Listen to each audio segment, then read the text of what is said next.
What is up everyone, I hope you are doing well. In this video, we're going to be walking through how to use Substack for email marketing.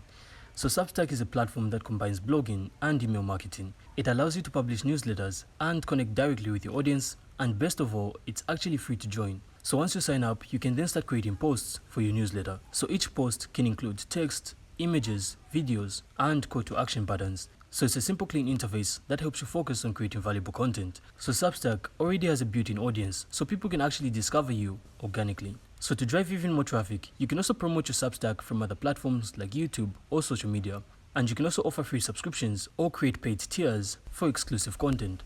Plus, you can also allow readers to donate to support your work. So once someone subscribes, they will then be able to see your feed in their inbox. So you can simply set up a simple opt-in page to encourage signups. This can really help grow your email list significantly. So each time you publish a post, it automatically goes out to your subscribers, even if they're on a free or paid plan. So this really keeps your audience engaged and attracts new subscribers simultaneously.